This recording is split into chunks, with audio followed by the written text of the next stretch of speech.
We'll be joined today by Mr. Hassan Khavar Saab, who is a senior international development and public policy expert and currently the team leader for SEED program.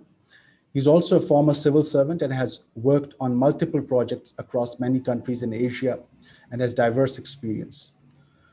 We'll be joined by Mr. Taimur Salim Khan Jhagra, who is a Pakistani politician and currently Provincial Minister for Finance in Khyber Pakhtunkhwa. He has been a member of Provincial Assembly of Khyber Pakhtunkhwa since 2018. He is head of policy unit of Pakistan Tehreek-e-Insaf. We'll also be inviting and listening to Mr. Wajid Rana Saab, who's former Federal Secretary, Finance and Economic Affairs Division. Besides federal government, he served in Government of Sindh, Government of Khyber Pakhtunkhwa, and embassies of Pakistan abroad. Mr. Rana has supported various pay and pensions reform efforts, remained part of several administrative committees and boards, including the National Economic Council. We're also honored to have with us Mr. Zafar Masood Saab, who's the President and CEO, Bank of Punjab, a Chairman, OGDCL. Mr. Masood is former Director General, National Savings, and prior to this, he worked at very senior levels in a number of financial institutions, including Citibank, Dubai Islamic Bank, and several other banking entities. We'll have with us Mr. Hamid Farooq Saab, who's Managing Director of Pakistan Telecommunication Employees Trust. He's also board member of OGDCL, VPL, and Ju Bank. Mr. Hamid Farooq has over 25 years of professional management experience to his credit, mostly with multinational companies. Ms. Sheena Ali Mansoor is Joint Secretary, Ministry of Overseas Pakistanis and Human Resource Development. She's also member, Board of Governors, Employees Old Age Benefit Institution, EOBI. She also served in various capacities in Audit and Account Service, including the Auditor General Office of Pakistan. And we'll also have with us Mr. Nayyar Hussain Saab, who's Director, HOD, Policy, Regulation and Development Department at Securities and Exchange Commission of Pakistan, SECP. In the past, he has also served the federal government at various levels, including the Ministry of Finance, where he dealt with the pensions-related reform. Without ado, let me now turn to my colleague, Mr. Hassan Khavar Saab, for his opening remarks and thoughts on the subject under discussion. Hassan Saab, please, over to you. Thank you so much for putting in such an esteemed panel. I am already excited and looking forward to the kind of discussion we can expect from this panel. I'll give a very quick overview of this roundtable and the current pension issue that we are wrestling with. So SEED is, as Dr. Waqar said, is a £15 million program supported by UK government with government of Khyber Pakhtunkhwa, and amongst many other things. One of the areas that we are looking at closely is the pension reform. Now, why pensions? Of course, pension is something that the current finance minister, who will be joining us shortly, is very passionate about. Also because pension is an issue on which there has been a lot of conversation. But I personally believe that pension issue is so critical to Pakistan's fiscal sustainability, yet it has not been given due attention. And I was telling someone that probably the next IMF program is going to be about pensions, similar to it is about circular debt currently. So I think that's how grave this problem is. Now, government of Khyber Pakhtunkhwa, like other provincial governments and like federal government, has been mulling over this issue for a long time. But I think right now, the provincial government is at a juncture where there is room for serious reform effort. There was an earlier proposal to change the retirement age. That proposal has been taken back, but the cabinet of KP has put together a very high-powered cabinet committee purely on pension reform with a single point terms of reference, that is to introduce a direct contribution scheme on pensions. And the committee had its meeting earlier this week, excuse me, and I was presenting to the committee, and we started looking at numbers. And I'll quote you an example that when we looked at KP's revenues, like the receipts envelope, the ones they are getting from the federal government, straight transfers, direct transfers, as well as their own source revenue. And we looked at the growth trend for the last 8 years. And then we looked at KP's salary bill and the pensions bill. And we looked at their growth rates for the last 8 years. And what we found out was that if everything keeps on growing the way it has been growing for the last 10 years, very soon, like in the next 5 years or 6 years or 7 years, maybe by 2026, 27, we'll reach a point where KP's entire resources would not be enough to just pay the salaries or pensions, and let alone talk about the non-development expenditure, the development expenditure, the other things. So that's how grave the problem is, and other provinces are not any different. In fact, probably Punjab has huge liabilities. And then on the bottom of this whole problem, there are, of course, regulatory issues. There is a very complex political economy. There are people's careers, their payoffs are at stake. So we do realize the complex political economy underlying this issue. But then there are also technical issues that could be resolved. I could see one of the participants was actually one of our esteemed panelists last time, Khoja Saab. And if I remember correctly, Khoja Saab quoted an example in Punjab where in certain cases, if a person takes early retirement, his pension probably is slightly more than the salary that he's currently drawing. So sometimes the system is also creating perverse incentives for people, and that kind of adds tremendously to this mounting pile of pension liabilities. Now, when you look at the pension problem, of course, there is this problem of uh, what do you do with the people who are already in government service, with whom the government already has a contract. Okay, but maybe for newer employees, the government could think about creating or introducing a DCS scheme, because right now, government's pension schemes are almost unfunded and totally non-contributory.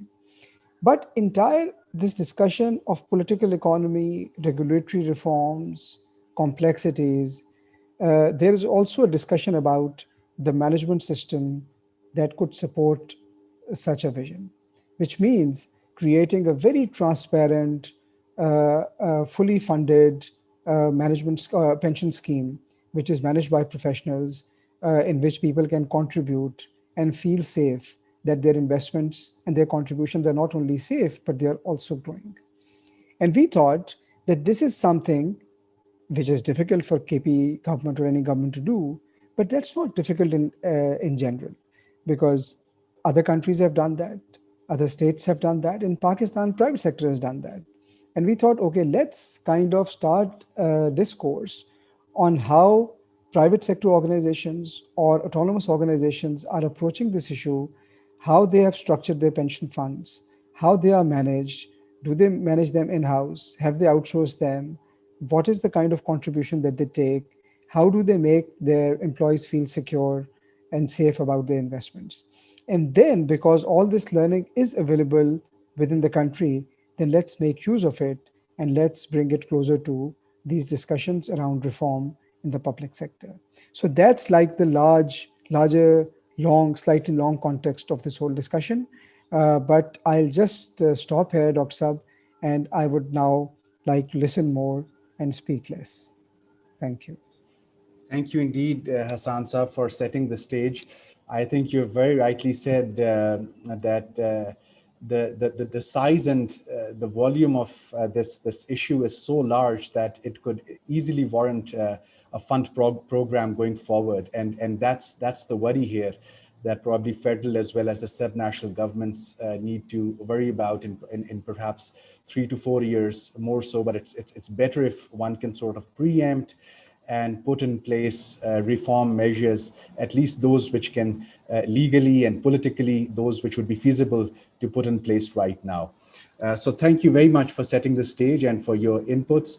Let me now turn to Wajid Rana Saab. Sir, thank you for joining us here today.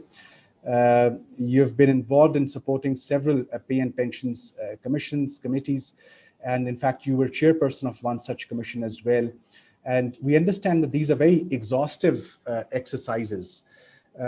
Therefore, one of our key questions to you would be if these commissions have the TOR or the time at their disposal to study some successful examples from within or outside the country, which could be replicated. And if such examples came your way while you were part of these committees, we will, of course, like to receive your overall views on the subject as well. Over to you, sir. Waqar Sahab, can you hear me? Yes, sir, loud and clear. Thank Okay. you. Thank you, Waqar Sahab. I think you and Hassan Khawer has laid the foundation of today's discussion very well.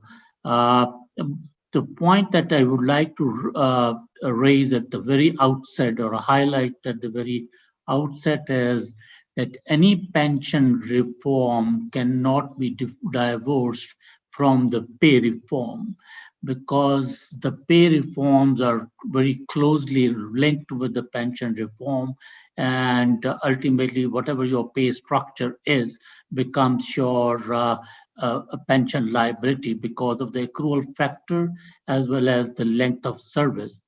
What has happened over the years that back in 2009-10, a pre-7th NFC award, the total wage and pension bill was 24% of the total general revenues of Pakistan. Today, it is 43% of the general revenues of Pakistan and still growing. It has happened primarily because of huge increases in the salary in real terms, 80% annualized compound rate, and in the nominal term, it was 142% between 2010-11 to 2019-20. So it had deep repercussions for the pension bill. Secondly, there are 24 entity-specific incentives, allowances, which part of which become part as a major contribution to the pension of a retiree. The third important reason for increase in pension bill is increase of level of pension hierarchy from 5 levels to 13 levels, which means the pension is never going to end for a retiree from the government service. They have included the deceased son of the deceased son, and likewise widows, sisters, and widowed sister, and all that kind of stuff. So that has contributed to the increase in pension bill. The third important element that has added to this pension bill is the increase in headcount retiring. Today, it is 45% of the working strength over and above the working strength, which are retirees and getting pension from throughout Pakistan. I'm not including the public sector enterprises. It is only the subnational governments and the federal government. The fifth factor is the Supreme Court judgment allowing the retroactive restoration of full commutation at the age of 72 years, and then making medical allowances as part of the pension. So that has contributed to increase in the pension bill as well as the reform bill. So it also underlines the issue that after 18th Amendment, the subnational governments went for hiring spree. They've increased their establishment in huge numbers, particularly at the subnational level.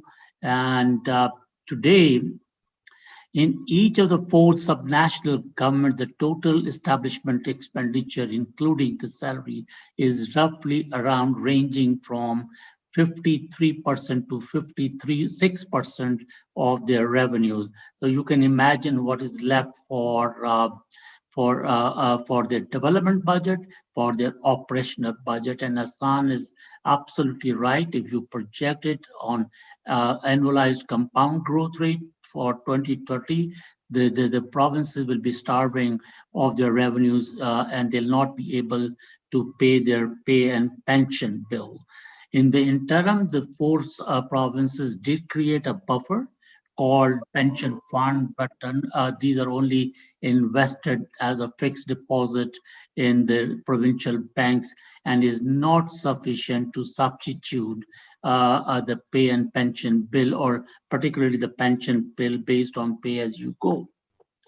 So while we were considering the reform, there are many examples of successful systems which have been implemented both by the developed countries and the developing countries. They had to have their teething issues in the beginning, but they have tried to overcome those issues. Amongst the developed countries, I think the most important has been UK. And the implementation of pension reform of 2000 in United Kingdom has accrued a saving of about £3 billion. Same as happened in the United States, New Zealand, Canada, and all of them have contributory, defined contributory pension funds with independent governing boards and private sector fund managers to manage the funds. Amongst the developing countries, I think the most example, the most important example come from India, Malaysia, and Philippines. In Malaysia, what they did was they introduced the pension trust fund back in 1991, or retirement fund for the civil service. And they also established a separate fund for the armed forces, retirement fund in 1973. They went for a comprehensive reform in 2007 by passing a Retirement Fund Act of 2007 with a governing board. Likewise, in India, they started this study of reforming the pension back in 2000 and took almost 4 years to complete that study. And in 2004, they introduced what is called the defined contribution at the rate of 10% of the salary for new recruits from 2004.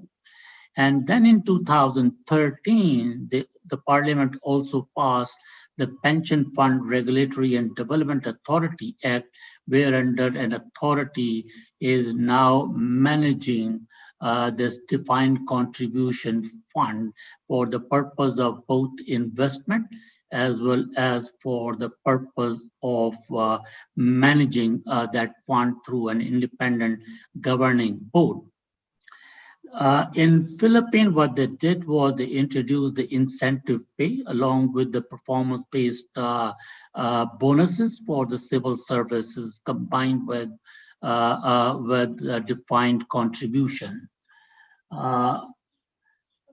So there are many examples of successful system both in the developing and developed countries, and they are resolving their teething issue as they move along.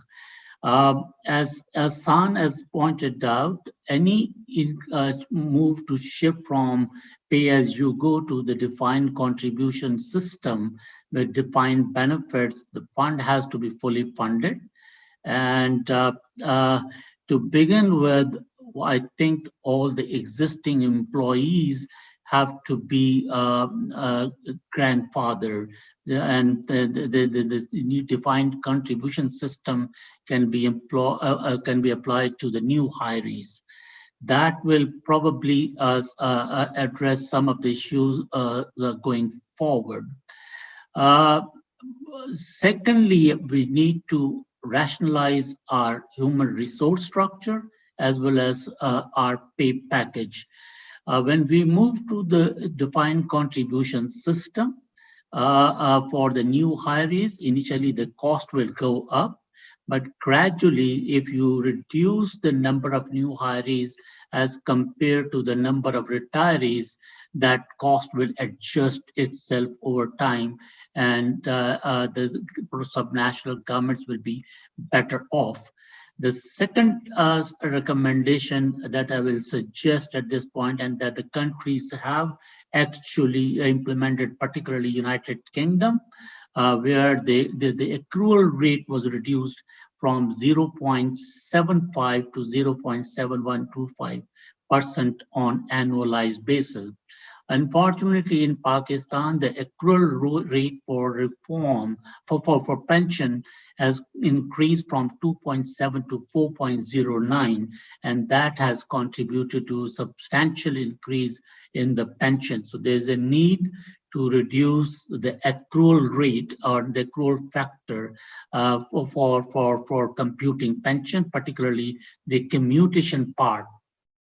Because at the moment, a retiree from the government is entitled to 70% of his last pay drawn, and he can commute 50% of that, and that is multiplied with the accrual rate, and that gives him the total amount of commutation that he can get at the time of retirement. Increasing the eligibility age, many countries have done that, and KPK probably was moving in the right direction, but unfortunately, because of the political economy issue and uniform policy, it has reduced the pension liability, provided the number of new hires is less than the number of retirees. Many countries have moved in stages from 60 to 63, 63 to 65, and ultimately 65 to 67. Canada has done that. New Zealand, even India has done that, and in the private sector, particularly the educational institutions, they have increased the retiring age to 65. Malaysia did the same, from moving from 55 to 65 in a span of 12 years. Some of the countries, such as Canada as well as Japan, what they have done is, if you take the early retirement, there is a fair amount of attractive package which sort of motivate the people to take retirement at the age of 25. Some countries have moved forward that instead of providing the pension on the basis of last pay drawn, they have moved to a multi-year average. In the United Kingdom, what they've done is that the pension will be computed on the average of salary drawn throughout the career, and that will reduce the pension bill. And the last a suggestion that came under discussion was to reduce the family pension beneficiaries.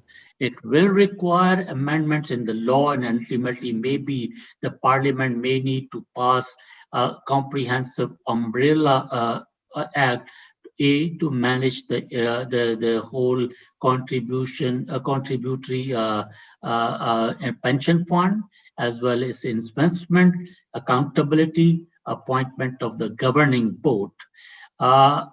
And the financial institutions, one of the questions that you raised through your email, I think they can help us in developing the regulatory regime. SECP has done some effort, but more important is how to sort of hold the private fund managers accountable, because at the end of the day, it is public money, and somebody has to be in charge of that to make sure that it is not sort of squandered at the end of the day, the way it has happened in many of the public sector institutions, including PIA and others. So I'll stop here and be more than happy to answer any question.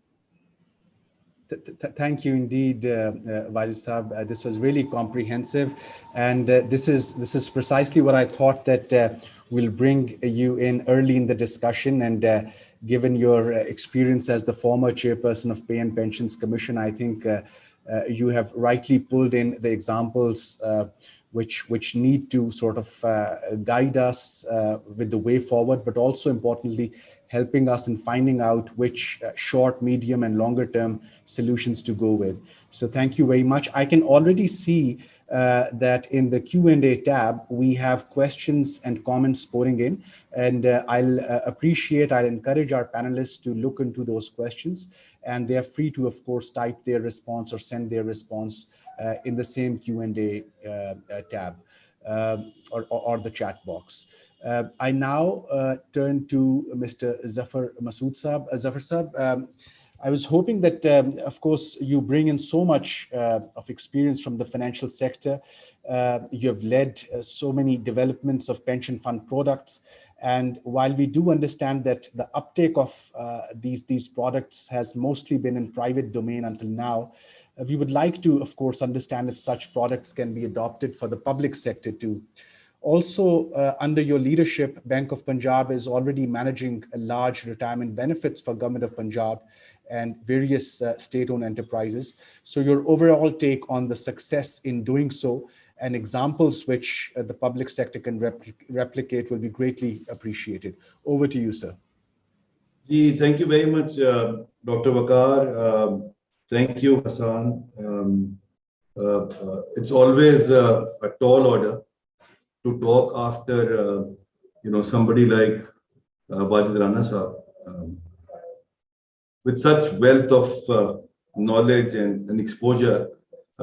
He's actually made my life much easier in terms of not repeating what he's already said, but confining myself to the question that you would ask.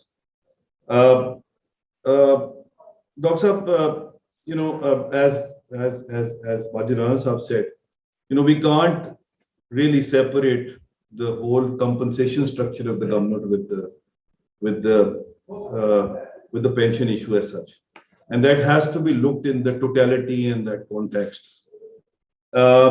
We have certain very good examples, by the way, in public sector as well, I would give the credit of that to Hamid Farooq Saab, who was on the board with me in 2016 on OGDCL when we did the reform there. And primarily we achieved two things there. One was the capping of the salaries, and the other one was to we brought in the new entrants on DC, no longer on DB. Now these two measures alone helped us in saving something like 186 billion rupees over the next 10 years as per the actuarial. So we do have the examples of doing that in public sector. Wajid Rana Saab has quoted various examples around. There are a couple of more that I don't want to get into the details of those examples, but I do like to mention that Thailand has done a reform in 2004, if I remember correctly. And right now, as we speak, Sri Lanka is also going through the similar process, and their legislation is ready. It really, at the end of the day, boils down to the political will. You can't pull it off until there is a proper and strong political will. At a very micro level at OGDC, when we pulled it off, we had to face music. And Hamid Saab would remember that it was not easy at all with the unions there.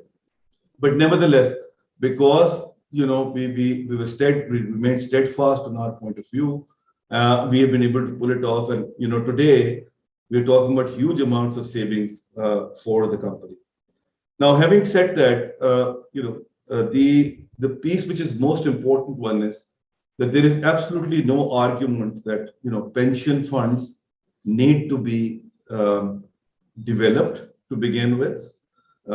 First of all, they need to be funded. The pension liability of the government need to be funded. Now, there are two ways of funding it. One is that we can do some kind of gradual funding, because funding in one go is just asking for too much.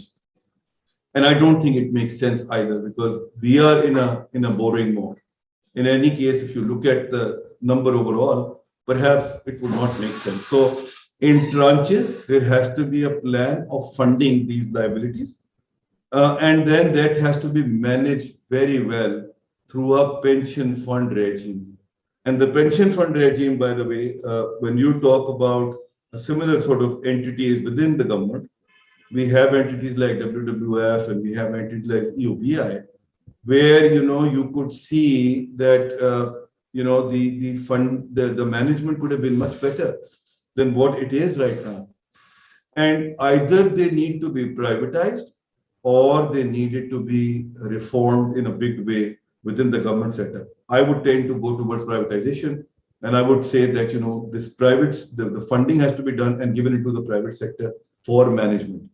I don't, I just want to sort of reiterate the benefits of all of that. We've seen that happening in Malaysia very well. We've seen that happening in Singapore.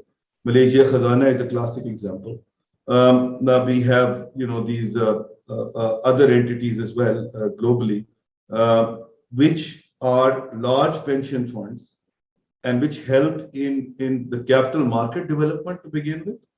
They help in enhancing savings. We are suffering on both the fronts, by the way. When it comes to capital market, we are mainly talking about 5% of the total products available out there, a term which are specifically designed for pension fund. When we talk about savings, we're talking about less than 10% savings. On the other hand, if you look at Sri Lanka, India, Bangladesh, we're talking about somewhere close to 27% to 29%. Then we talk about real estate development, and real estate development I'm specifically saying because typically the funding that comes through in pension fund are diverted towards in real estate, and that real estate has its own advantages of having benefiting 30 odd industries.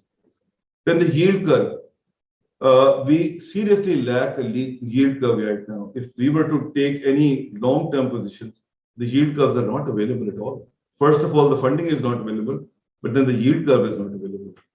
So from a yield curve perspective, that's important that these pension funds and products are out there.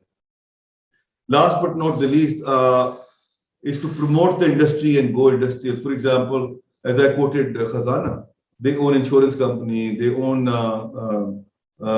banks, they own industries. So the overall industrial growth which is required, particularly in the long gestation projects, I think that is something which is required to be considered. So the pension fund piece must be tackled, and then it will create the requirement for the products on its own once you have those funding available. I've been working with this DFID entity called PIDGE or Grandco, whereby the idea was to tap the funding of pension funds into the project financing. But unfortunately, that piece in Pakistan did not take off because that depth was lacking in pension funds. As far as Pakistan's funding of the pension fund is concerned, as I said earlier, it could be in tranches. Can't go in one go and do it. And then the benefits we've already talked about. But there is another idea that I just thought of, and I thought that this may be a forum to talk about it, is maybe to fund that in kind. So all those things that Wajid Rana Sahab has talked about, whereby you will discontinue the DVPs for the new hirees, you introduce the salary ranges for the government officials, and the new hirees will be on DC. We are talking about funding the DB for the previous ones, obviously given the fact that the beneficiaries will be reduced. That could be done through those entities where it could be in kind. For example, the government assets which are unutilized at this point in time, they could be parked there and turned into revenue generating assets. The idea I'm borrowing from the Islamic banking, products, whereby, for example, secretariat could be parked under, a pension fund, and then the government will pay the rent for it. So the pension fund will have its own income coming in. We've talked about, privatization of this thing. Another important thing to my mind is that in these pension funds, the involvement of the employees is also very important. So trust, the idea of trust, and I think Hamid Saab will expand on it. The idea of having a trust would give the employees an opportunity to understand the risks and rewards and where they want to go for their own benefit, and more so for the religious considerations as well. So some people would prefer to have a Sharia compliant exposure rather than having a conventional one. There are various other aspects as well, which very competently articulated by Wajid Rana Saab. So I don't want to talk about them at this point in time. All I would say is that there is certainly a need of the restructuring, capping of the salaries of the government employees. New employees should be hired on BC, and then a bigger portion is what to do with this liability. And I think that would be funded in parts, number one, or through a kind support. And the pension fund itself, the business, needs to be privatized, or private involvement is required, or more efficient and market lines they have to run on. That's what my take on the subject is. Thank you. Thank you indeed, Zafar Saab. And I'll take lead from your last point that it's probably the trust factor that will play such an important role in the reform going forward. And you rightly informed us of a point very much related to this, which is about the political will at national and subnational level. And thank you also for explaining the examples from within the public sector, which of course can provide a learning guide for other government departments as well.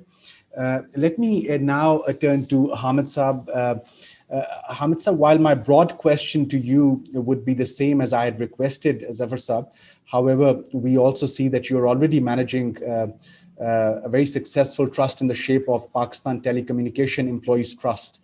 And we'd really like to understand the challenges, the lessons learned in this role, and how can the prevalent public sector pensions framework be informed by your experience. Over to you, sir. Thank you very much, Dr. Waqar,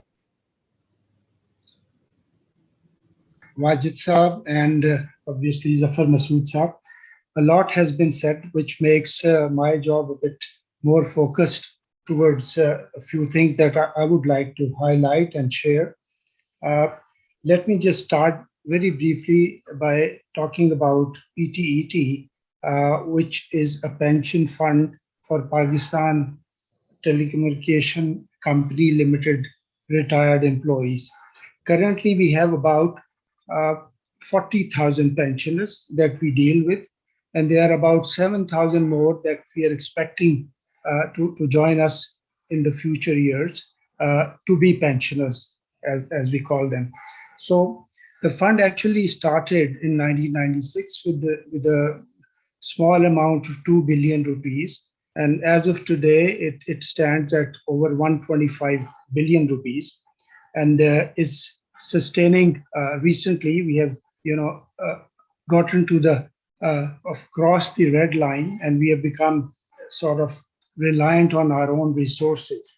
Our annual pension outlay is over 9 billion rupees, but the future obligations of our beneficiaries and their families, they are about close to 124 billion, 123.6 billion rupees. So we are about $1.5 billion more in value in terms of our assets as opposed to our future obligations for our beneficiaries. Well, I think the important thing I must say in the beginning is that for any pension fund, it is extremely important to take a control of the salaries and wages annual increases, as well as the increases that you give to your beneficiaries. That has a very major or a significant impact. And if you do not manage that well, things could go haywire. So the thing that we felt initially was that our beneficiaries always demanded pension increases in line with the increases notified by the federal government, which obviously was a difference of opinion between our trust as well as our beneficiaries.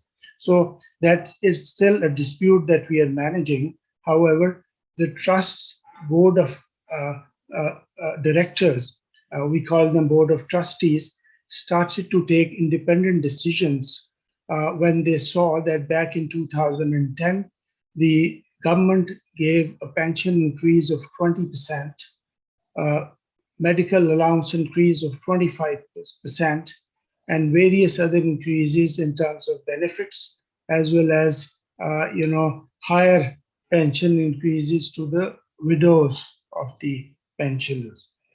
That had a tremendous impact on as our actually worked out. So we decided to go along as we were an independent trust and not aligned with the government. So we kind of started giving or taking decisions through our own board. And that is where I think things started to go in the right direction. The challenges remain in terms of PTCL, when they give the salary increase to their employees, so that has an effect on us. The pension increase that our board decide, that has an effect on us. So what we do is we have a basis of 3 or 4 factors that we take into consideration while discussing and proposing and finally approving the pension increases annually to our beneficiaries. So that is where we keep in consideration as to what our earning or investment return is on our investments. And our investments broadly are split into deposits with the banks, PIBs, investment in real estate. In addition, we have couple of other situations, like we have invested a little bit into the stock market. We have made investments through asset management companies. So we have a diversified, I wouldn't say it is very, very diversified, but still a diversified investment portfolio, considering the investment rules under which we operate. So our trust has basically pension rules, the investment rules, as well as service rules. The service rules are primarily applicable to the employees of the trust, as well as for running and operating the organization. However, the pension rules and investment rules are very, very important for us. Those are the guidelines that we follow in terms of taking our decisions. So basically, what we have done in the last few years is that we have tried to focus on enhancing our income. And for that, we have been successful, although for some years the policy rate and the discount rates were very, very low. However, we made timely and good investments. Some investments, I would give credit to Zafar Masood Saab, that when he was heading the National Savings, as Director General. So we kind of worked out an arrangement, and we made a good chunk of investments is there, which kind of gives us a fixed return for the next 5 years. So that has really helped us. In addition, we have been able to work out very good deposit rates with microfinance banks as well as scheduled banks. So for the last 2-3 years, our average return on investment has been between 12 to 13 billion rupees, which is much more than the pension bill that we have. The pension bill we have is 9 billion. We are generating about 12 to 13 billion. Minus the expenses of the organization, we are still in a positive situation. The challenges you said, we have had a lot of challenges with us, however, as we go along, we have been trying to manage those. There are litigations, there are other issues that we handle. There are taxation issues from the FBR for us, although we were initially getting exemption certificates for many, many years, but suddenly then FBR thought of a new idea and started demanding tax from us, and forcibly took about $1.5 billion from our bank accounts. So obviously we had to go in the court and take a stay order. And so that battle is on. Likewise, there are disputes with some pensioners as well. That is also being handled.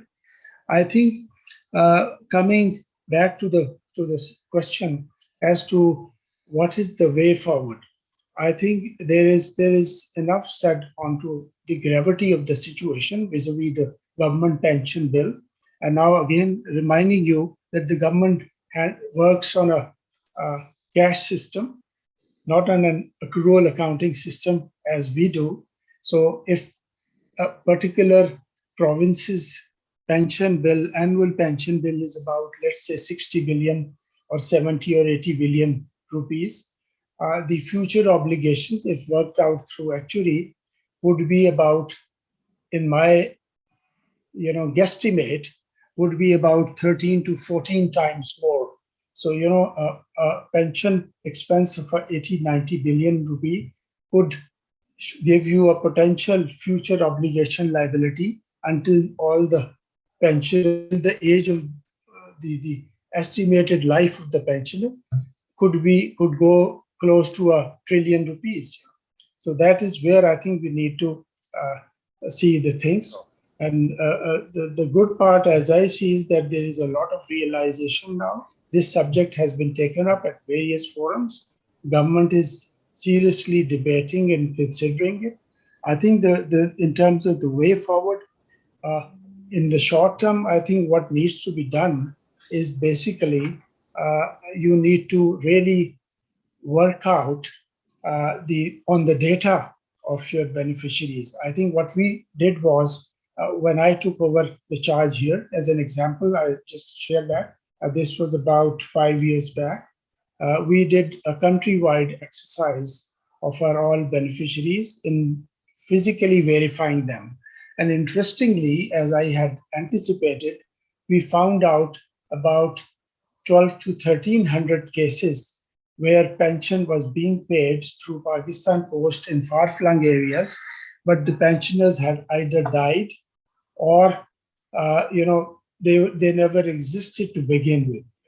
So we closed those cases and saved over 2 billion future obligation liability and a recurring cost of about 250 to 300 million rupees annually. So I think that is where I think the data needs to be worked out. It needs to be checked. Beneficiaries have to be verified. A system has to be brought onto the total automation, so that you have the access to wherever you want to penetrate into your beneficiaries and on a regional basis. The next step is basically, once a verification exercise is done, I think you need to do is to, and this exercise will also cover you for all the genuineness of the beneficiaries. Then the next step would be that you need to do an actuarial evaluation and to see as to what the liabilities are. And the third step becomes that you need to basically start taking steps in terms of making the organization as an independent organization away from the government. And for that, obviously, you have to look for relevant board of governors, board of trustees, board of directors, whatever you want to call them, so that they are independent of the government and independent of the political pressure. I think the most important aspect of all this activity or exercise for me would be the political pressure or the social pressures that you would get, because people will resist. Nobody would like to go for a change because there are things that are being done in a certain way for ages, and people don't want to kind of, give in. For example, if today I am asked to give in for the pension and say that I have to contribute for my pension, obviously it will be a difficult one for me to accept. So that is where, and for us as well, I think we have seen pressures from even the upper house, the Senate of Pakistan, putting pressure on us in trying to give to our pensioners what we cannot afford to do. In fact, the demand was that if we implement that, the whole fund of PGT would be exhausted in one go. The implications were, as high as 180 billion rupees, for us if we go with those kind of directions or decisions that come from the political side. So that is a very, very critical factor of all of this activity. And government needs to have a strong will and a strong conviction and a smart way to work around all these challenges. Absolutely. And all stakeholders have to be brought in, they have to be convinced, they have to be sold this idea. And as Zafar Saab said and Wajid Saab said earlier, this cannot be done in one go. This will take many years. This will have probably 3 phases, So you have to go into phased program. Initial phase, as I said, is to take stock of the things, take control of the stuff, understand what your problems are. The next part would be selling the concept. Once you agree on the concept, selling the concept to your half a dozen stakeholders, and getting media and other people along with you and your support. And the third thing would be creation of the entity. You create an entity, you appoint an actuary, you appoint a fund advisor or an investment advisor, you appoint a board of governors, and you then see what the liability is. And as Zafar Saab said very rightly, the liabilities cannot be handled in one go. It will be maybe a program spanned over 10, 12, 15 years because, government just cannot take out so much money in one go and, give it to the fund. So the fund would kind of start with a small amount and then start investing that. And in parallel, government would continue to support by putting in money for monthly and annual pension disbursements until the time that once the total liability owed by the government to the fund is exhausted, and by that time, fund would be generating enough investment income to gradually stand on its own. So it'll be a program probably spanned over, many, many years. And as rightly said, for legal reasons, we just cannot go and undo the present arrangement for the existing beneficiaries. So it'll have to be applicable to the new employees. Absolutely. These are some of the high-level thoughts that I have in my mind to share with you. Really appreciate Hamid Saab, and thank you for taking us really step by step into the process which you have actually implemented. And I think there are plenty of learnings for many of us who are joining here. I see several public sector organizations who have joined us today here to understand this. I'm sure they'll be getting in touch with you to have greater insights. Thank you for this. And I can already see questions pouring in the chat box. So let me now turn to Ms. Sheena Ali Mansoor Saiba. Madam, you of course have vast experience from the audit and account side and have been seeing and advising several departments on the desired improvements to pensions scope and structure.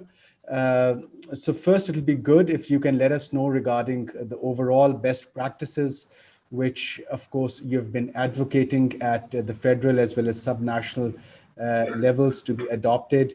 Additionally, of course, you have a mandate at EOBI as well. We would also like your response on your experience at EOBI. Zafar Saab also talked about it, but we do understand that several reform measures are already in the way, and we'll be interested to hear about them. Over to you, madam. Thank you, Waqar. Can you hear me? Yes, thank you. Hello? Yes. Okay. I'd first of all like to thank you for arranging this this seminar and webinar. In fact, I just, the reason why I wanted to participate is because this issue of pension is, it was a long avoided issue in Pakistan, and number of international meetings that I've attended, I was surprised to see that even the developing nations used to bring this issue up and they were trying to resolve it. But even at that time, I felt that our government really needs to address this issue. And I'm glad that we're now talking about it. And we're not just, we're acknowledging it and trying to come up with a way to resolve it. I'm still a serving government officer, and now even this has become a concern amongst, my colleagues, and we're wondering that, by the time we'll retire, whether there will be enough fund for the government to pay our pension or not. So I'm glad that we have acknowledged this problem, and also we are trying to find a solution to it also. I'll keep my talking points to EOBI, because before I came to this ministry, I had heard about it, but I was not really sure how it functions, how it's managing. When I joined, I was pretty much surprised to see that this organization has such a huge potential, which is not really being used as it should be. Then I looked at some of the international practices as to how these pension fund managements are handled. And basically, there are three ways to increase the fund. That is, one is through the contributions, and the other one is through investment, and the third is the government support if it can. So the main two contributory factors for the fund of pension are contributions and investment. Unfortunately, both these are absent from the pension that is being distributed to the government officers. Talking about EOBI, yes, I do agree that a lot of reforms are required, and fortunately, we are on the way for the reforms in EOBI, and hopefully we'll come up with some strong solutions to it. The reasons why EOBI has been left neglected is because of two main reasons. One was the devolution, the 18th Amendment, and because of that, its act has been frozen since 1976. EOBI is actually an autonomous body, and it is governed by its act. So any improvements, any changes that were to be brought to EOBI had to be done through the act, and unfortunately it could not be done so.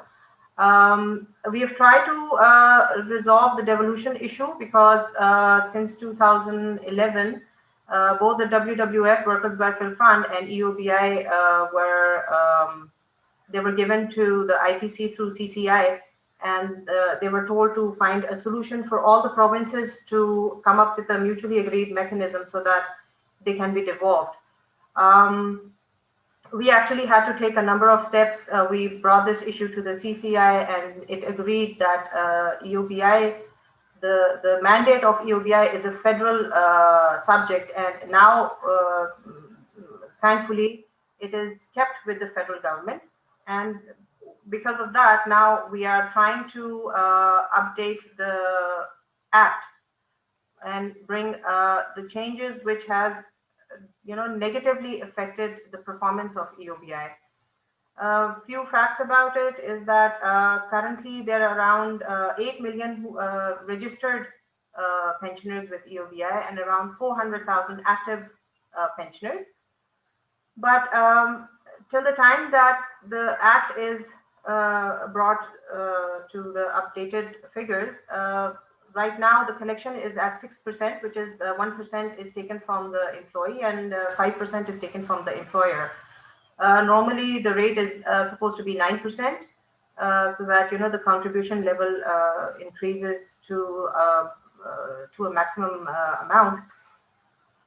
The main factor that is in which the contribution is less is because currently EOBI is covering just the formal sector, which includes your factories, your companies, and any company that has more than 5% and is registered. Only they can have their employees registered. So that comes to around 17% of your workforce. The rest of the informal sector, that also includes the agriculture sector, is not able to come into this ambit because, as I mentioned before, we have to include that in the Act. So there will be three main changes that we are trying to bring in the ambit of EOBI is to include the informal sector. And that once that is included, it's going to create a huge contribution to the pension fund. That for the agriculture sector, we're also trying to have a self-assessment scheme. And we are also trying to bring in the overseas Pakistanis so they can also participate in this pension fund. You know, it takes a long process for all these reforms to actually be implemented. Right now, we have gone through the process of discussion with the Ministry of Law, and finally we have come up with one updated form of EOBI Act, and we're hoping that with this change, there will be around, just including the informal sector, there will be around 30 billion increase in the contribution just by bringing the informal sector. Another issue that the EOBI contribution is facing right now is the rate at which the contributions are made is also frozen. And we cannot really influence the provinces right now because, you know, it's going to take time. Basically, the rate at which the contribution is collected is around 1,300. But on average, it is around 8,250, which makes 412 rupees contributed by the employer and 83 rupees by the employee. So you can very well imagine that, you know, this amount is very minimal. Despite that, EOBI is still giving out a minimum wage rate of 8,500. That is the not wage, the pension rate is 8,500, which has increased since 2019. And the opportunity lost because of the act not being updated is 130 billion per annum. Which includes the informal sector as well as the frozen contributory rate and the agriculture sector, which I think that it's you know, I mean, we can do a lot with this. The way EOBI fund is managed is that one is, you know, the contribution, the other 50% is through investment. Its portfolio is basically right now, its current portfolio is 364 billion rupees. Despite all these, you know, the issues that I have just mentioned. But apart from that, the amount that it has earned out of its investment is 34 billion, in which it is through real estate as well as, you know, equities and shares. And the employee contribution is 21 billion. These figures are from June 30th, 2021. So the difference between the contribution and the income received from the investment is met through these 34 billion. And because the contribution that EOBI is collecting, it cannot really distribute the pension based on that. We are hoping that EOBI also has some projects which are in the port, and because there are like 18 properties which are under suo motu case, and once those court decisions are coming favorably to EOBI, then of course its portfolio is going to enhance further. I think that basically to learn from this experience, we also have to see that in the government, the pension fund is invested. You know, I mean, I really don't see how else can this fund be enhanced, or, you know, because the contribution of EOBI has no federal contribution. I mean, the federal government does not pay anything to EOBI. Whatever the contribution, whatever the pension distributions are done, it is done through EOBI's own investment and its own fund. So in order for the government to actually come up with a solution, you know, we have to think about investment of the pension fund. Another thing that what I felt when I was in AGPR, I was handling the pension issues. We have a lot of ghost pensioners, and we really have to filter our data. Um, as Zafar Saab, Hamid Saab had rightly said, that we really have to sort of, I can say, take the bull by the horn, because once you get into the details of ghost pensioners, it just keeps coming up, and you see so many problems, and you really need the support of the organizations as well as the government, and you have to sort of have a we have to decide where exactly are we heading. If we really want to resolve this issue, then everybody has to be on board. We cannot just count on one organization to try and fix this problem. So once again, I am glad that this issue is brought up and we're discussing it. And I hope that once we come up with a proper solution for one province, then we can replicate that to the rest of the provinces. And I wish you all good luck with it. Thank you, madam. Really appreciate these inputs and for highlighting the challenges and lessons learned in the case of EOBI. As you rightly pointed out, that some of these, of course, are legal in nature, but there's a lot of potential when one moves towards, or if one moves towards the informal sector, and the size of the pie or the size of the pension funds, pension fund expands as a whole. So thank you very much for highlighting that. Let me move to Syed Nayyar Hussain Saab. And Nayyar Saab, you have, of course, served in various capacities, including Ministry of Finance. And there you were looking at the pension sector reform as well. But more importantly, in your current capacity, we do understand that SECP has also been trying to implement some of the ideas which we are discussing here today. So it would be good to have your response at this stage, please. And before I hand over to you, let me just remind our panelists that there are some very important questions in the Q&A tab, in case you would like to answer any of those questions over there. Otherwise, happy to come back to those questions at the very end. Nayyar Saab, over to you, please.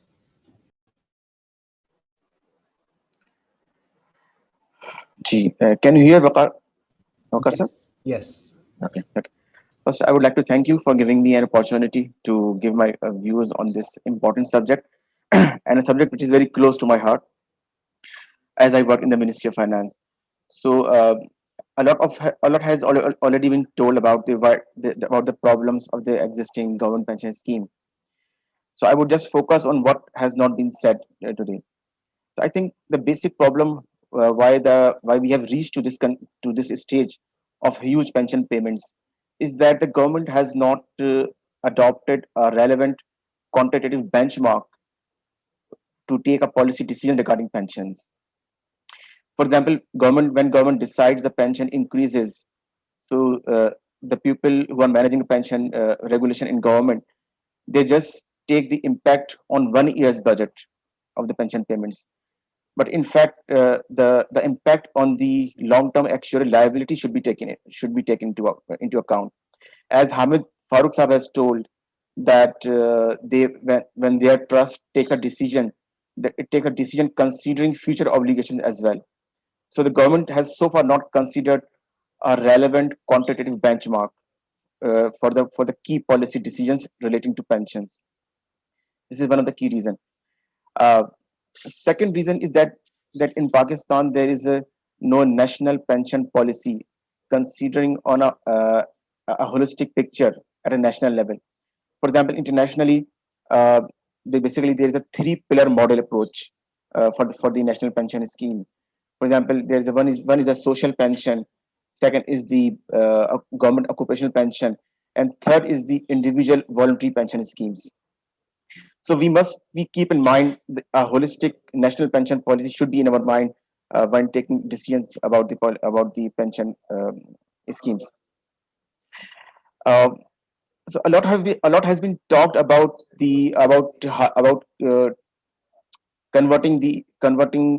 taking the new employees into the DC pension scheme and a partial funding of the existing government pension scheme.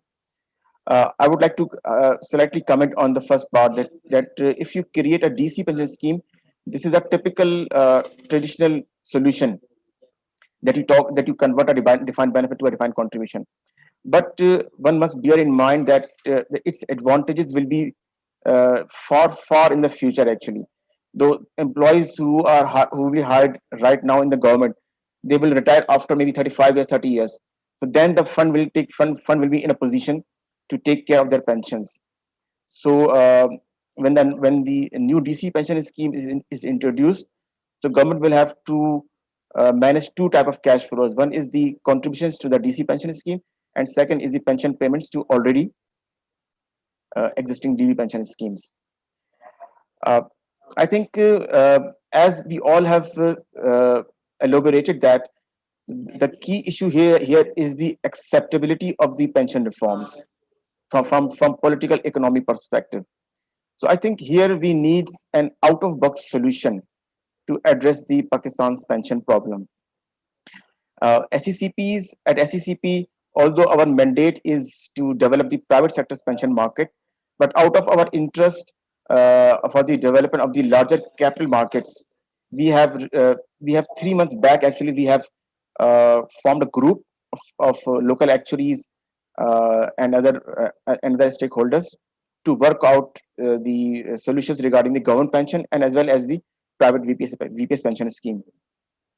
So one solution which came out in that group was, which is yet to be finalized by the SECP, but it is under discussion, is that which has I think easily politically sellable to various stakeholders, is that the government may consider giving a house or apartment in lieu of pension entitlement.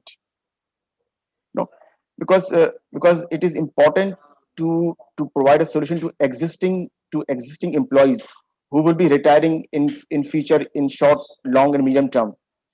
So if government considers giving a house or an apartment in lieu of pension entitlement, we think that it is easily politically sellable. Number one. Number two. Number two is that basically because the land is free to government actually. So we have done a broad working for only the federal government employees. Federal government has about I think more than 5,50,000 employees. So if these employees are given an option to take a house or an apartment as decided by the government in lieu of pension entitlement, it could save around 1 to 1.5 trillions of rupees in terms of the long-term future commitments. So if I think if government takes this proposal to now the second question arises that how to fund the huge construction cost. Uh, but first, we should consider in mind that housing is in the government's priority actually, and government has created Naya Housing Pakistan Authority, but that authority is also facing, I think, as we have heard that authority is facing short of demands for government houses actually. So there is not a huge demand backed by financial ability to pay for the long-term mortgage. So if government introduces these reforms, there will be huge demand for the construction of houses, which have multiplier effect on different economic developments, as well as saving of governments of long term from 1.1 to 1.5 trillion. Second thing I would like to mention is that when we convert a DB to DC, ideally there is not much saving in terms of cash flows actually. So in my opinion, that we have to consider some out of box solution, and that could really change the game. Now, considering what I have been asked from Dr. Waqar, there are some examples of what the private sector has done actually. So SECP, as for the third pillar of a national pension policy, that is the individual voluntary pension schemes, SECP has introduced a voluntary pension system in 2005. So under that, which is called VPS basically. So under VPS, there are pension fund managers which are licensed by SECP. These are mostly already asset management companies. So the funds under that VPS has grown about 34 billion and or 30,000 individual volunteer contributors. And some institutions have adopted the VPS as their model because it is a DC contributory pension scheme.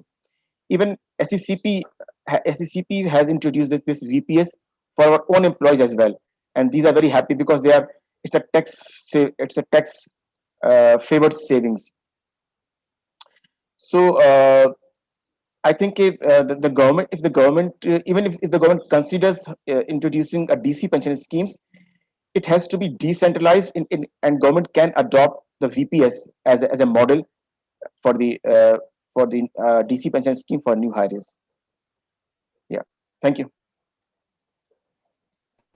Thank you, Nair Saab. Appreciate your inputs here.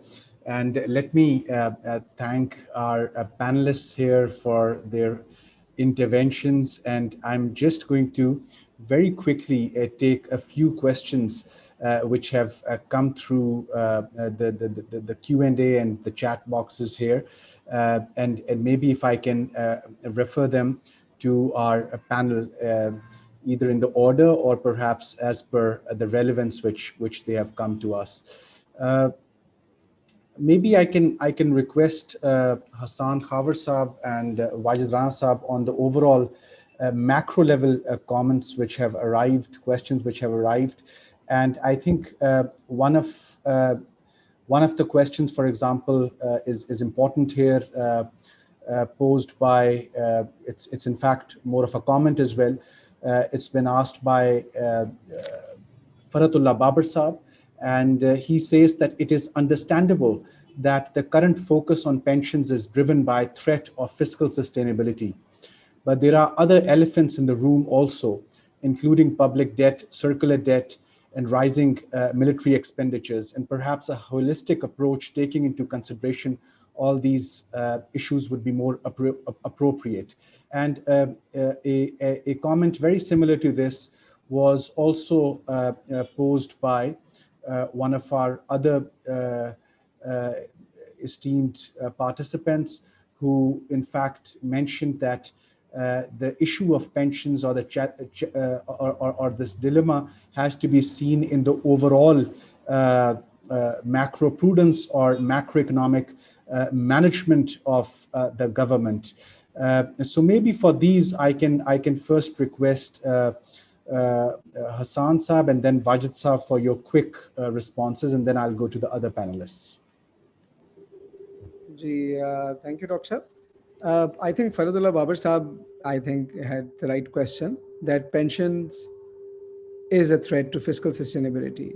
And there are other contributing elements, like whether it's rising defense expenditure, or it's rising civil government expenditure, or it's power sector losses.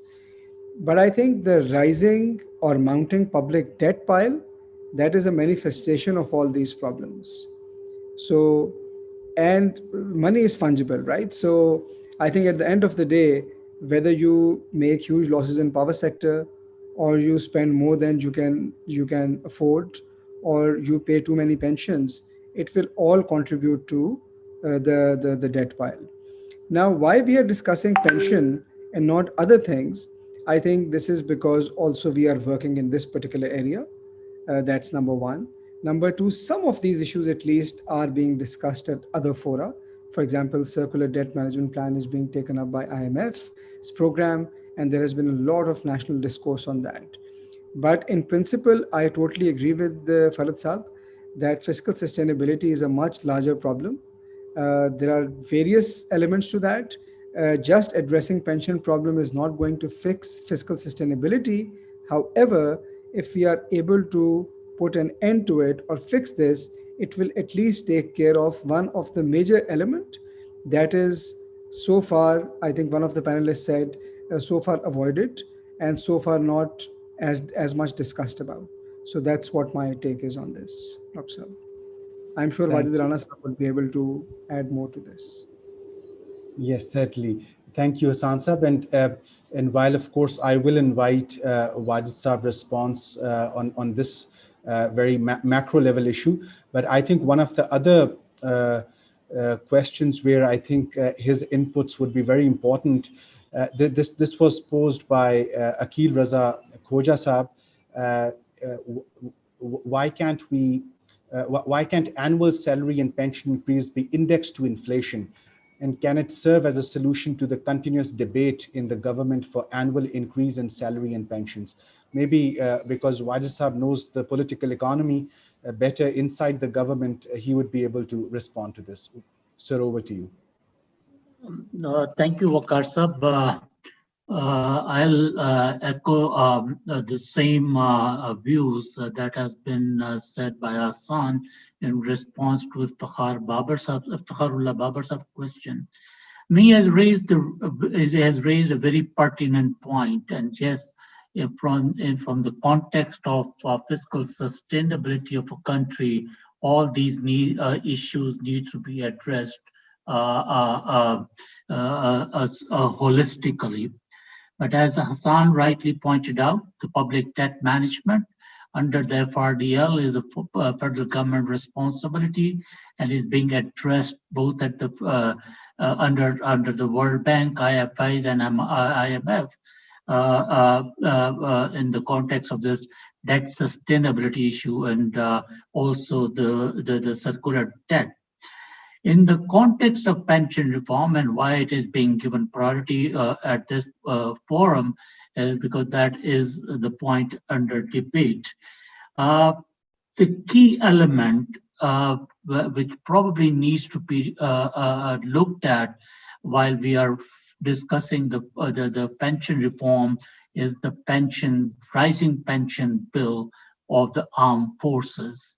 76% of the federal pension bill is that of the armed forces, or on Pakistan basis, it is almost 37% of the total pension bill. But that also needs to be looked at, and maybe we can learn from the experience of Malaysia, which established a separate retirement fund for the armed forces back in 1973. The reason that is rising is because the retirement age for the Jawan is too low. It's roughly around 35 to 40 years, and given the life expectancy of 67 years, you have to make much larger payment. Therefore, in principle, I fully agree with Babar Saab that it needs to be looked at holistically from the fiscal sustainability issue of the country, but in all one by one when it comes to implementation, but also in phases. On the other issue, indexing the salary and pension, many countries have done that, but the actuarial exercise indicates, yes, it does bring the total bill a bit lower than the baseline, but at the end of the day, it can be one of the factors in addition to reduction in accrual factor, as well as moving from DB to DC fully funded. So I'll stop here, but it will be a combination of DB to DC and indexation for having major impact on the total liability. Thank you. Dr. if I may, I just want to say one last thing. Look, there are certain items which are controllable, the others are non-controllable.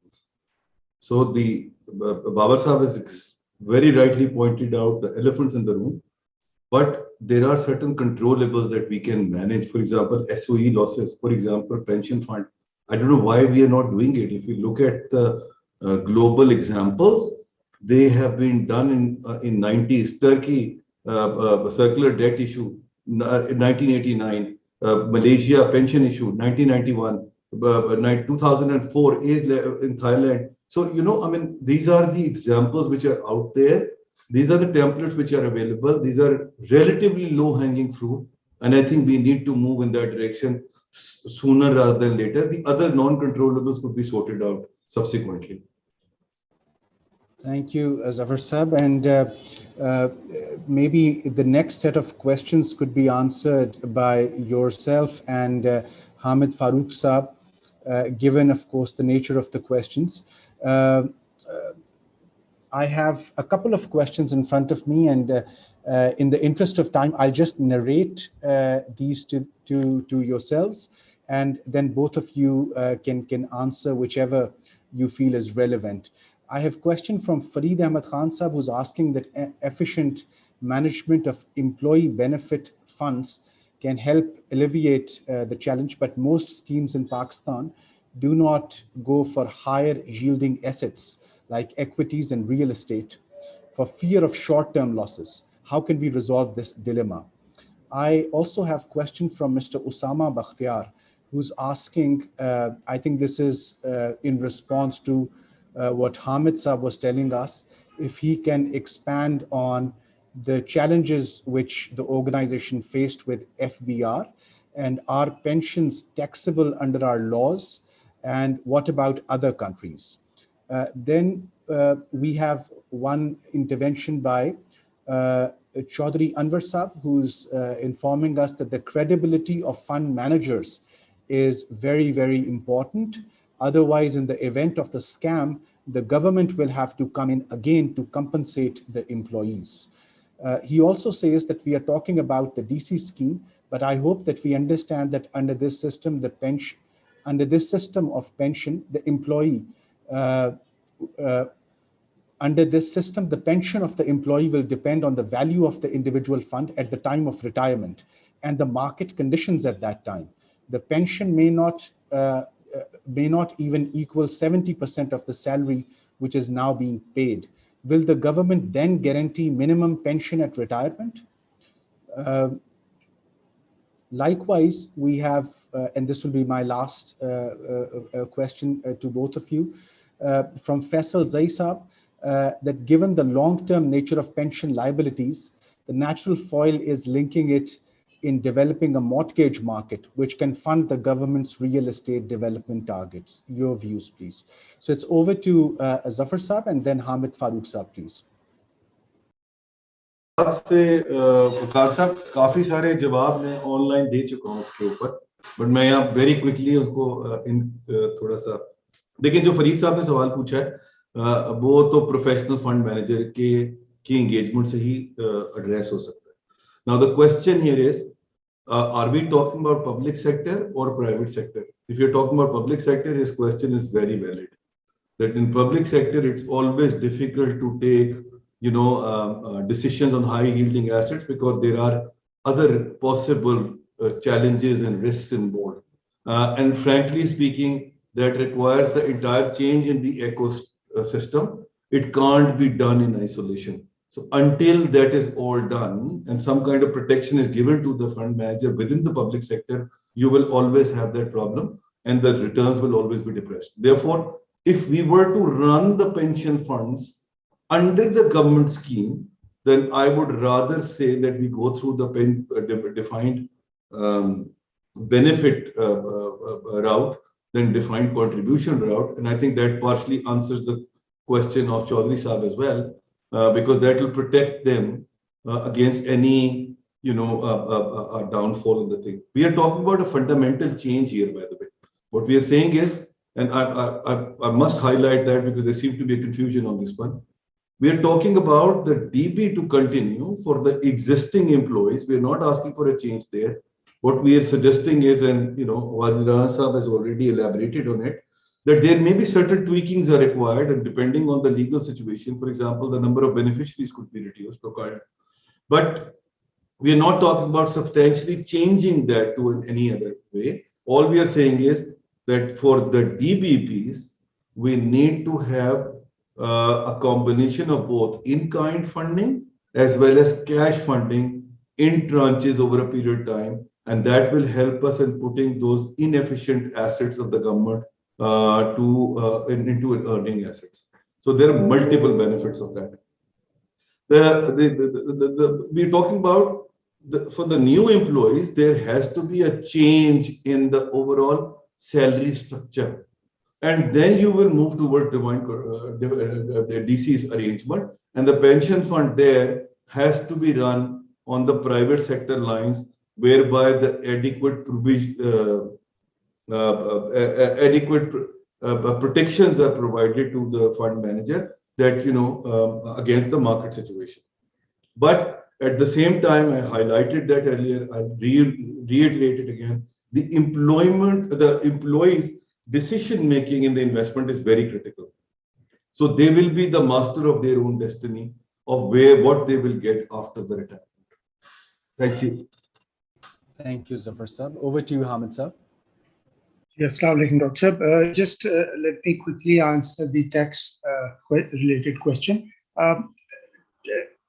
The pension in the hands of pensioners, exempt from the tax. However, in PTET's situation, it was a different scenario whereby our pension fund was kind of transformed into a new entity as an independent trust back in 1996 when the law came in.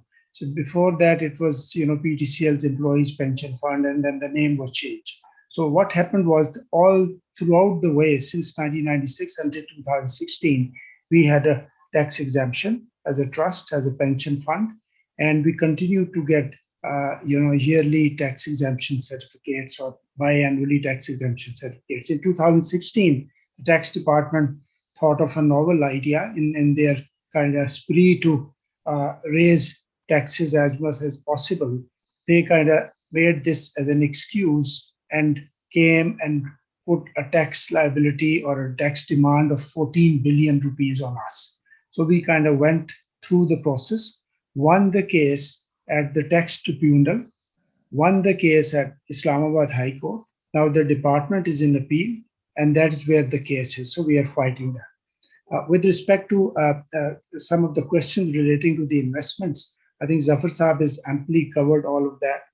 However, just one addition, and that is that, in a contributory scheme, I think the objective is that if an employee is hired today and he starts making contributions towards his future pensions, so basically working on the idea of that the pension is to be financed as at the time it is earned, as opposed to after retirement. Then one suddenly an employee comes in, becomes a pensioner, and his whole liability is kind of put on the fund.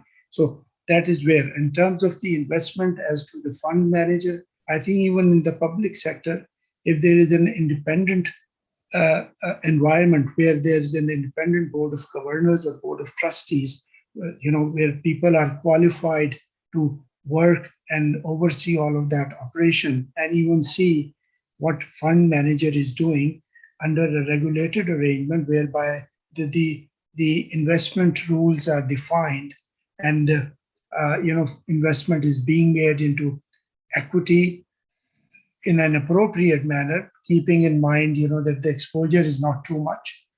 Real estate is tapped into. For instance, we tapped into real estate. 2 projects were done in 2010 and 11. By this time, in 10 years, we have in capital appreciation, we have recouped 133% of the original amount invested.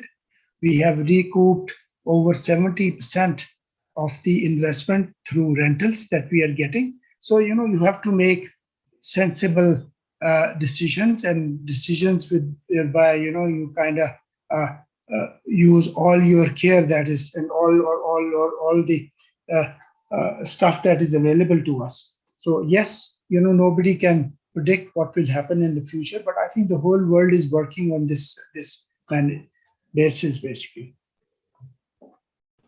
Thank you, Hamid Saab. Appreciate this response. Nair Saab, if I can bring one of the questions over to you.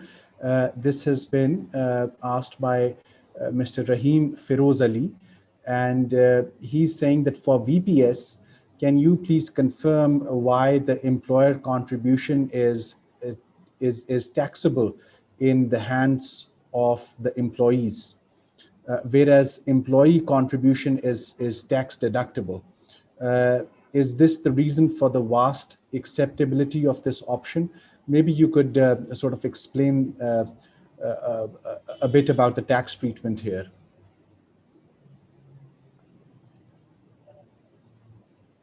Yeah, thank you. Yes, actually, under the VPS, the employer contributions are not mandatory first, actually. So if employer contributes, so it, as per the tax regime, it will be included in the employee's taxable income because it is the income received by the employees. Secondly, the under the VPS, the contributions are not exactly tax deductible. In fact, a tax credit is given on the average tax at the average tax rate of the taxpayer year. So you don't deduct the tax contributions, but basically you determine your tax liability and then you calculate average tax rate, and that rate is applied on the amount of contributions into the VPS. Yeah, I think this gives the Thank you. answer. Thank you, Nair Saab. Wajid sir, there was one point by Mr. Raza Ali, who in fact takes lead from one of the earlier points you said, and he says that very pertinent point made by Wajid Rana Saab. We should consider firstly stopping regularizing the contract or ad hoc employees. And is there any estimate probably of how much impact they are contributing to? And he goes on to say that after every 3 to 4 year, political governments end up regularizing large number of such contractual staffers, adding billions to the pensions bill. So you may like to maybe comment on this, sir. Thank you, Waqar sir. But I think that has been our major dilemma. To give you an example from my personal experience when I was finance secretary, Khyber Pakhtunkhwa, we got a decision made by the cabinet that 1st July 2001, all future hirees will be on contract basis. What we did was their salary package was slightly better than the regular employees, to make them or enable them to contribute to pension fund.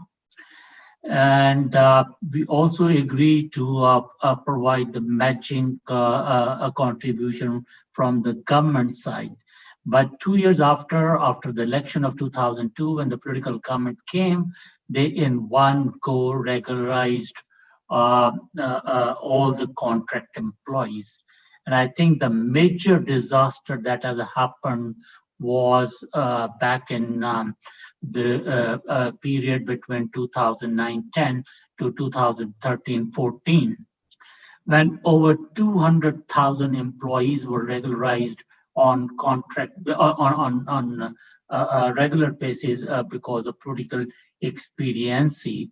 Even the contingent employees, which are never regularized, were regularized under a cabinet decision, and that created a huge liability for the pension. So I think the point is absolutely taken, is right.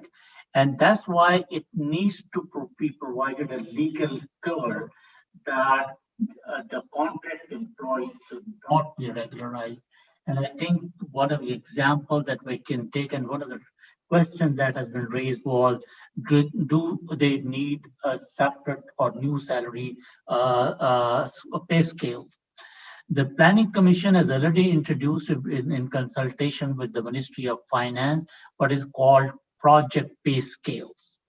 It is totally different than the regular pay scales, and then much better as compared to the comparable employees. So that can be taken as a lead for the future contract employees. So that will basically probably mitigate some of the impact of future liability in terms of pension, and combine it with the contributory or the DC system, I think we can take some of the mitigation measures, but that has been a major political problem in this country during the last 2 decades. Thank you, Wajid Saab. Appreciate your response. Maybe we'll just take the last question to Zafar Saab, and then probably I'll be requesting Hassan Saab for his closing remarks.